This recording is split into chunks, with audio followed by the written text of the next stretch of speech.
नमस्कार. आज आपण डिजिटल सेवा पोर्टलवरून NPS नॅशनल पेन्शन सिस्टीम यासाठी NPS वात्सल्यसाठी कशा पद्धतीनं रजिस्ट्रेशन करायचंय ते आपण बघणार आहोत. तर पहिल्यांदा डिजिटल सेवा पोर्टलला तुम्हाला लॉग इन करायचंय.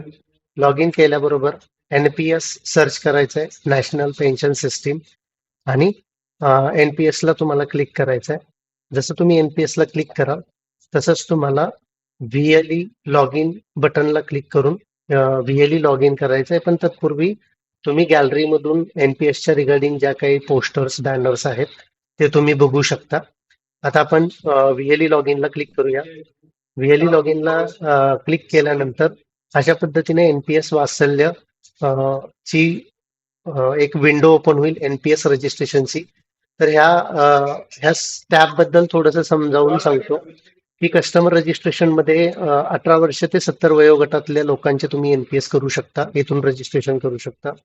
NPS वात्सल्यमध्ये मायनर रजिस्ट्रेशन 0 ते 18 वर्ष वयोगटातले NPS वात्सल्यमध्ये रजिस्ट्रेशन होईल. NPS मध्ये जर तुम्हाला ऍडिशनल कॉन्ट्रीब्युशन वात्सल्य किंवा NPS रेग्युलर मध्ये जर ऍडिशनल कॉन्ट्रीब्युशन करायचंय तर तुम्ही ऍडिशनल कॉन्ट्रीब्युशनचा टॅब वापरू शकता.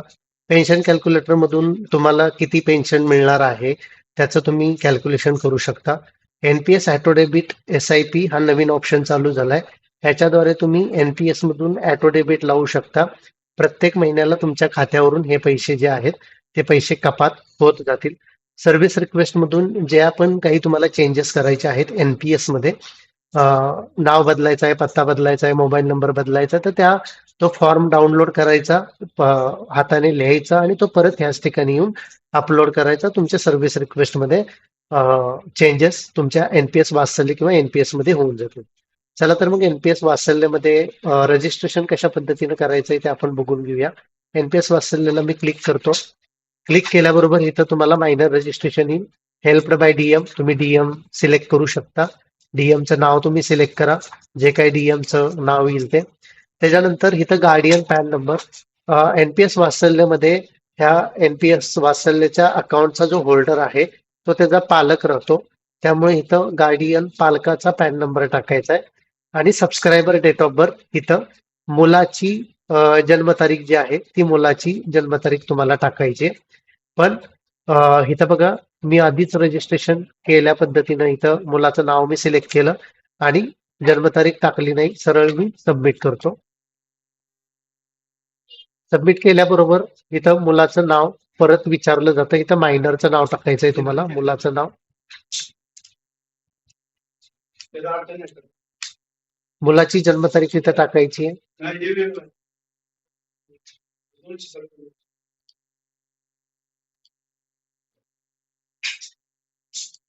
त्याच्यानंतर वडील किंवा आईचं पॅनवर जशा पद्धतीनं नाव आहे तसंच तुम्हाला नाव टाकायचंय. आधार लिंक मोबाईल नंबर इथे यूज करायचा आहे. मोबाईल नंबरच्या ठिकाणी पालकांची जन्मतारीख टाकायची.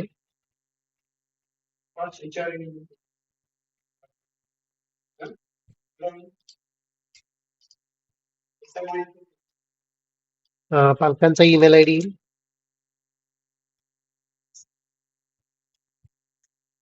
इथून कंटिन्यू.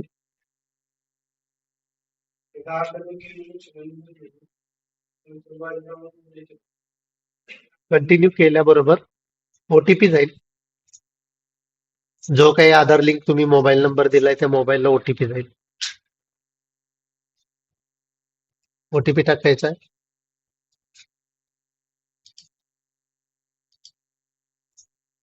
OTP टाकल्याबरोबर इथं ऑनलाईन आधार ऑप्शन आहे. ऑनलाईन आधार ऑप्शन सिलेक्ट करायचा आहे. इथं पालकांचा आधार नंबर टाकायचा आहे.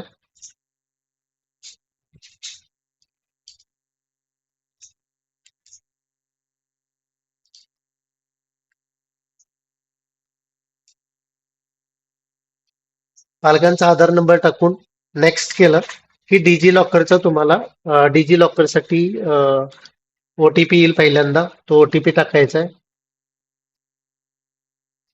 त्याच्यानंतर डिजी लॉकरला जो तुम्ही पिन सेट केलाय तो पिन इथं तुम्हाला टाकायचा आहे. जर तुम्ही सेट केला नसेल तर तुम्हाला फॉरगेट सिक्युरिटी पिन करू शकता, किंवा पहिल्यांदा करत असाल तर डायरेक्ट तुम्ही डिजी लॉकरसाठी नव्यानं डीजी लॉकरचा पिन सेट करू शकता.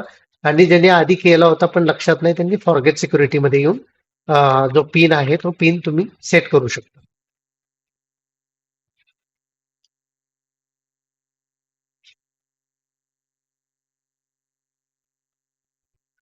तिथे पालकाच्या डिटेल्स येतील. पालकाच्या डिटेल्स आल्यानंतर सेव्ह अँड प्रोसीड करायचं.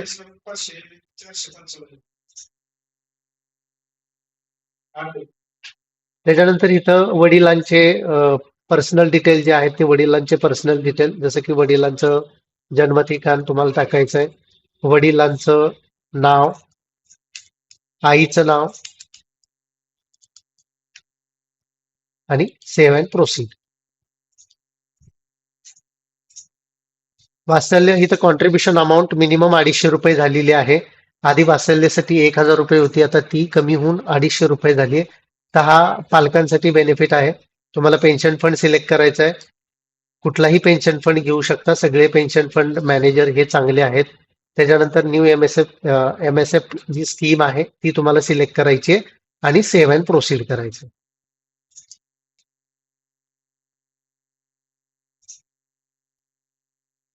त्याच्यानंतर डीओबी प्रूफ मध्ये मुलाचं तुम्ही बर्थ सर्टिफिकेट जे आहे ते बर्थ सर्टिफिकेट तुम्हाला मुलाचं अपलोड करायचंय. बाकी काही तुम्हाला अपलोड नाही केलं तरी चालेल. मुलाचं बर्थ सर्टिफिकेट अपलोड करा. Save and proceed.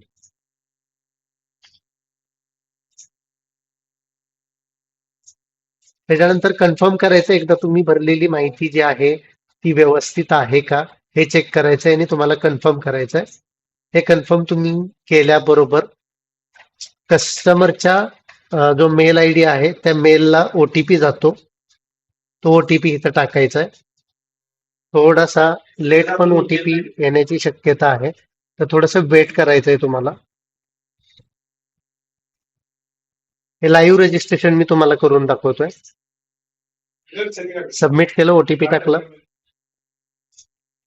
Mail I D जर तुमचा चुकला असेल तर तुम्ही इथं परत एडिट ईमेल करू शकता आणि परत ओटीपी साठी रिक्वेस्ट पाठवू शकता. अमाऊंट दाखवतंय. डिक्लेरेशन आपण सिलेक्ट केलं आणि सीएससी पेमेंट गेटवे वरून तुम्हाला फायनली पेमेंट करायचंय. Save and proceed.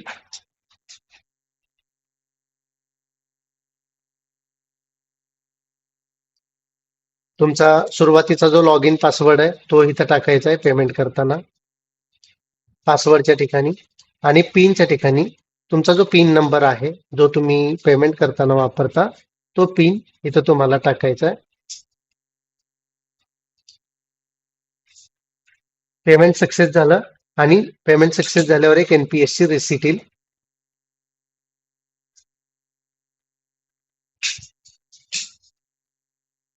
त्याच्यावर डिटेल्स येतो आणि त्याच्यावर हा जो कस्टमर प्राण नंबर आहे हा तुमच्या मुलाच्या नावे प्राण नंबर जनरेट झालाय, परमनंट रिटायरमेंट अकाउंट नंबर, आणि कस्टमरचं नाव तुमच्या मुलाचं नाव इथं येऊन जाईल.